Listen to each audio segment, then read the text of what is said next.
Now, we've talked about cops on the show. We've had Michael Wood on the show, who's an ex-Baltimore sergeant. He told us that the problem with policing is systemic. It's not bad apples. It's not individuals. It's the whole system that is corrupted and needs to be completely thrown out. And that's not ever going to happen. And I've always made the point that cops are never held accountable for their criminal misdeeds. And, well, here's another one.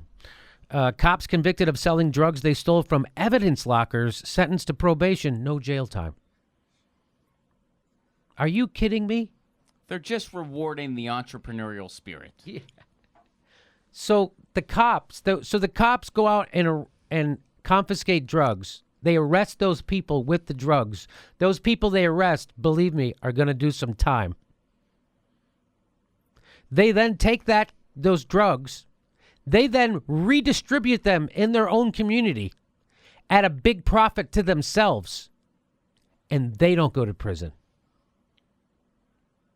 They should go to prison twice because that's more egregious what they're doing. They are in a position of responsibility. They are given authority. They are given a gun by the state. They are given unbelievable authority. Their testimony is considered credible by every jury. And so when they do the same thing that people are sitting in prison for their whole life and they don't even do prison time, and you wonder why people don't respect the law or police or the judicial system, if that doesn't breed contempt for the law, I don't know what does. Here's from Bakersfield.com. It says, former sheriff's deputy sentenced to probation for conspiring to sell drugs that they stole. Two former Kern County Sheriff's deputies, Logan August and Derek Penny, who conspired with another law enforcement officer to sell drugs they stole from evidence lockers, were sentenced Monday morning to probation. They will do no prison time. Seems fair. That seems fair, right? In a sentencing memorandum filed last month, prosecutors said that a 9-month term was appropriate for August, in part because the need to deter police corruption of his kind is of paramount importance.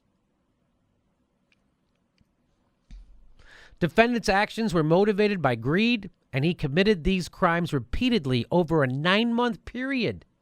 This wasn't one time, wasn't 2 times, wasn't 3 times. This was every day for 9 months. These guys were selling dope in their own fucking communities. These cops selling dope in their own communities. Prosecutors said his conduct has tarnished the reputation of the KCSO. But then, so you saw when at the trial, the one guy brought in his family, brought in his wife to testify. He's got his kids with him. You see that? Yeah. Keep your family out of the goddamn court. Don't make your family be exposed to your frickin' horribleness. Go ahead, Steph. Well, no kidding. You know, you see those photos at the very beginning that you were showing of 2 little kids wearing suit jackets. What are they learning from this situation that my father can behave horribly, criminally rather, not serve any time in jail, and he's going to get away with it? Is it because of the color of his skin? Or because his kids showed up and they're cute?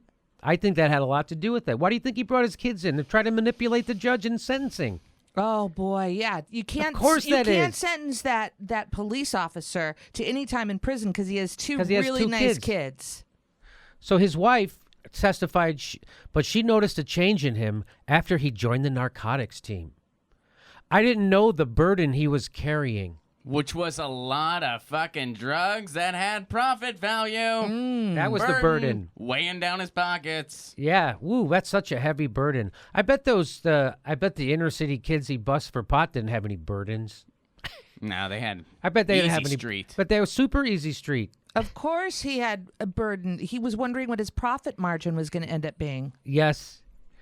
After he joined the KCSO, her husband threw himself into his work, Tiffany August said. He likes to conquer, she said. He would work every overtime, every holiday for years. Because nobody was noticing he could sell drugs easier during that time. Yep. I mean, because he was working hard. I'm sorry, because he was working harder. He's working so hard, he started actually becoming a criminal himself. That's what happens. If you work too hard doing the right thing, you end up becoming a criminal who sells drugs. That's why you got to be careful not to work too hard at being a good guy, because at some point it just tips over and you're horrible.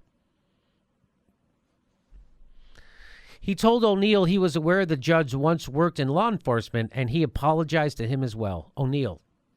He told O'Neill he was aware the judge once worked in law enforcement, and he apologized to him as well. So the guy apologizes to the judge. Both women, both their wives, broke into tears during their statements, as did August himself, as he apologized to his friends, to Penny, to his family, his fellow officers, and the community as a whole. I bet he was really shaken up by his actions. They cried all the way back to their Lamborghini that everybody in the community wondered how they could afford. Yeah, they cried all the way back to the jail cell they weren't going to. But even as he pointed out the deputy's failures, he seemed ready to give them a break. This is the judge. They're talking about the judge. Even as the judge pointed out the deputy's failures, he seemed ready to give them a break. Okay, you know what? That you're saying in this that it's failures. You're using the word failure. Oh, he failed. He failed. He didn't use his blinker. He failed. He failed. He couldn't keep all those plates spinning. But even as he pointed out the deputy's failures, the judge seemed ready to give them a break. Although he did require August to perform 1,500 hours of community service. Jimmy, was part of that community service him also hooking up new people to his drugs? I mean, seriously, community service? I don't want this guy out in the community anymore. Yes. I don't want this guy mixing with the community. And his buddy Penny had to perform 250 hours of community service. You know their community service is going to be coaching Little League or something like that. You know that's their community. Community service is going to be nothing. This is what the Judge O'Neill, this is what he said. The inference I draw is you woke up. That's boys will be boys. All right, guys. Fellas. Come on. Because you know why he woke up? Because after he was caught, he was forthcoming about all the stuff he did. That's how he woke up. Because after he got caught, he woke up. He didn't wake up before he got caught. He woke up after he got caught, right? That's so weird. That's when people usually wake up. After they get caught. That is so weird. The two admitted to cutting the tops off plants and placing them in trash bags, storing the pot at Penny's home until another co-conspirator retrieved it. That person trimmed the plants into usable cannabis. About 8 pounds of saleable pot was then returned on multiple occasions to Penny, according to the documents. 8 pounds of weed? It was just a temporary lapse in judgment. For a brief moment, we had this idea, then planned it out over the course of 9 months, meticulously planning every single action to make this operation feasible. Haven't you had a bad weekend? Come on. 8 pounds. I'll tell you what a quarter goes for at my dispensary. An eighth goes for $60. A quarter goes for what, 120? What would that make if a quarter's 120? What's eight times 6? So that's about $500 for an ounce, right? If an eighth is $60, times that times 8, 60 times 8, 480, right? Mm-hmm. So that's about $500 for an ounce. Now they got 8 pounds. There's 16 ounces in a pound.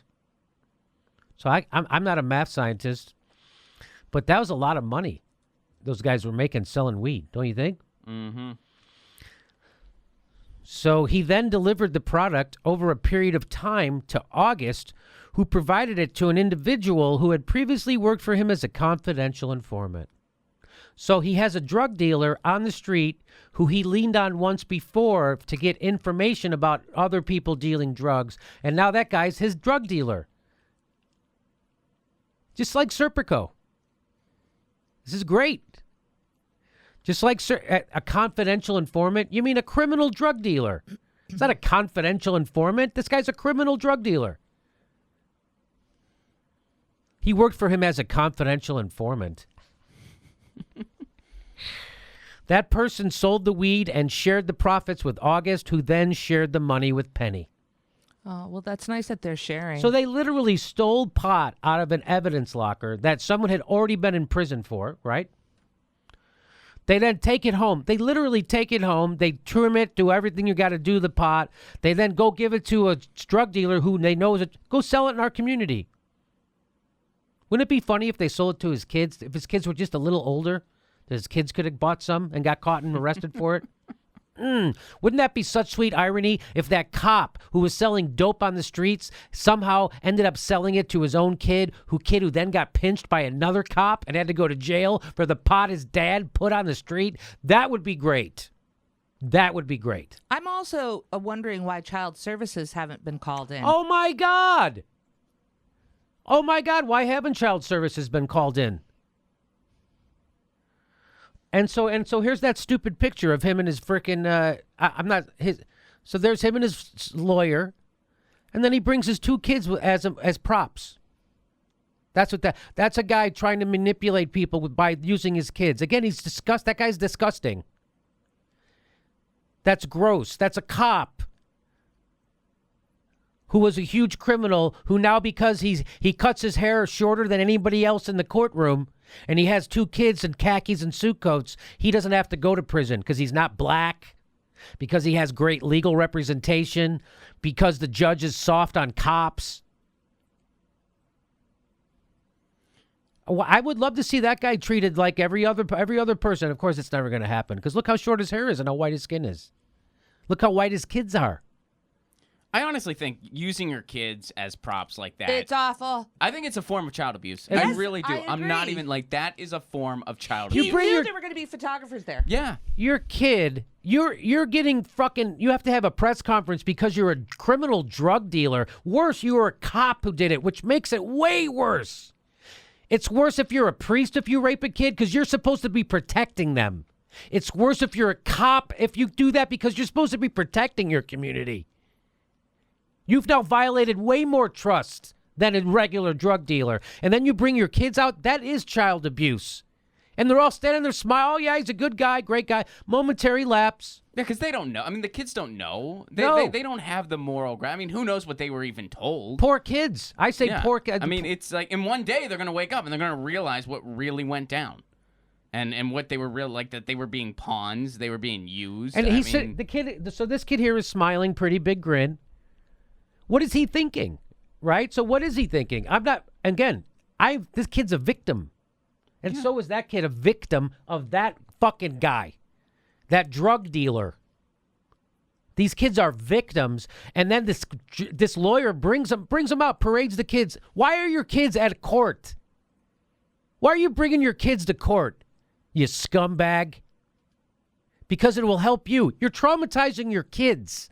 Your kids want to go see your dad get sentenced? That's what your kids want to do? Your kids want to go to court to watch your mom cry about your dad being a criminal?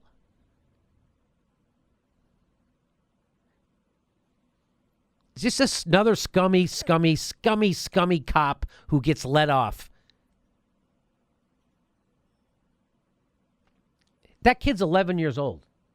So that kid knows what's going on. So now this kid gets to go to school with his picture on the front page, and as if other kids aren't going to know that what his father did. This is horrible. Well, and their parents are probably going to give them a less, like a less sanitized version of events too, because it's not them in the hot. You know what I mean? Right. So then it's going to be like, well, my dad said that your dad was selling. No, Yeah. My dad just did. He made a mistake, and My he's sorry. My dad was working overtime during holidays. He didn't know what he was doing. What a scummy guy. But if you know anything about police culture, that's not really off the beaten track. And, of course, he woke up after he got caught. What a great guy. We'll see you August 16th, Burbank, California. That's the next live Jimmy Dore show. Get your tickets right there. Hey, everybody, the next live Jimmy Dore show is August 16th. That's a Wednesday. New time, 9 p.m. 9 p.m. show. 9 p.m. show, August 16th in Burbank, California. Get your tickets right there or at jimmydorecomedy.com.